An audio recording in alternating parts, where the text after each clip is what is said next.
Oh, there it goes. Okay, yeah.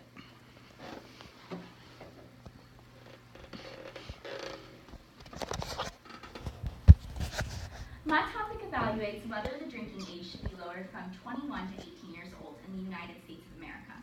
This question has been in mind since the late 1980s, when America as an entire nation raised the drinking age standard to 21 years old.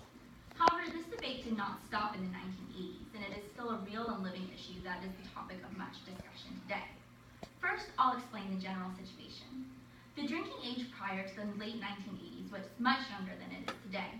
Between the time of Prohibition and the late 1970s, more than half of the states in the U.S. had lowered their minimum drinking age, usually to about 18 years old. But when research began to show an increase of traffic fatalities in these states, state legislatures began to reconsider. Mothers Against Drunk Driving, founded in 1980, quickly gained national clout and lobbied with lawmakers to raise the age limit for legal alcohol consumption. On July 17th in 1984, Congress passed a law that withheld federal highway funding from every state that continued to offer people alcohol under the age of 21, which effectively forced them to raise the drinking age standard. By 1995, faced with this strong financial incentive and pressure from Mothers Against Drunk Driving, all 50 states and the District of Columbia had complied with this new regulation. But since then, evidence and pressure has caused people to wonder if raising the drinking age was a good idea. Now, this particular speech does not have a position of whether or not it was. However, we'll be evaluating the issues from both sides of the debate. Now, one problem that many people see with this law is that higher drinking ages may have actually caused the recklessness to rise. Although legal purchasing ages is 21 in most states, a majority of college-age students still consume alcohol. They just do so in an irresponsible manner. This may be caused by the idea that alcohol is an enticing forbidden fruit, a badge of rebellion against authority, and a symbol of adulthood. As a nation, we've tried prohibition legislation twice in the past in an attempt to control irresponsible drinking behavior.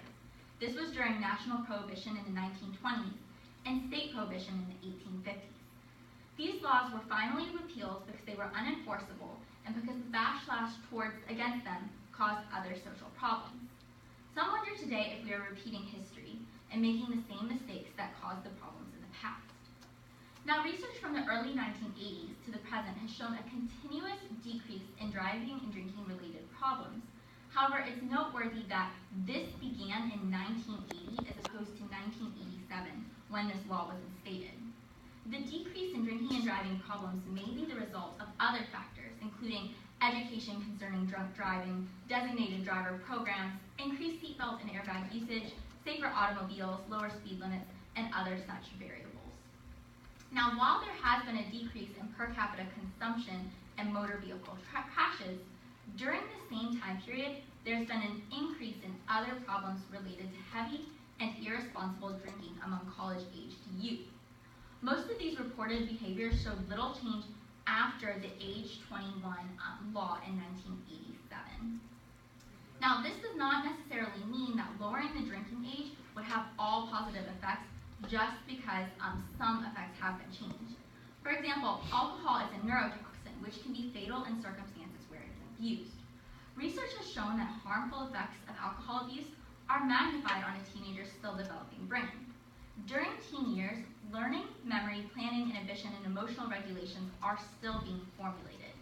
The neurotoxin effect of premature alcohol consumption could potentially lead to brain dysfunction. Because a person's brain does not stop developing until their early to mid-20s, adolescent drinkers not only do worse academically, but are also at a greater risk for social problems such as depression, violence, and suicidal thoughts and tendencies.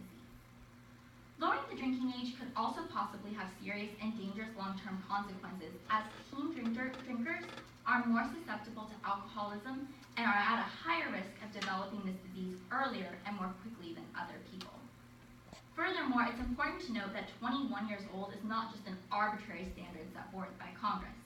More than 20 states have these laws set in place as early as 1984. Now, since this law was widely enacted, the number of young people killed annually in car crashes has been cut in half, from more than 5,000 individuals under the age of 21 in the around 2,000 in 2005. By the end of 2005, the new age limit had saved nearly 25,000 American lives, roughly 1,000 lives a year. Statistically, more than 50 high-quality scientific studies all found that this law saves lives both on and off the road. The public seems to be in agreement with this, as 72% of US adults think that lowering the drinking age would make alcohol more accessible to kids, and nearly half think it would increase binge drinking among teenagers. In conclusion, there are two very legitimate viewpoints behind this issue. On one side, there are people such as John McCool Jr., a college president who remarked to the New York Times that the 21-year-old drinking age standard is a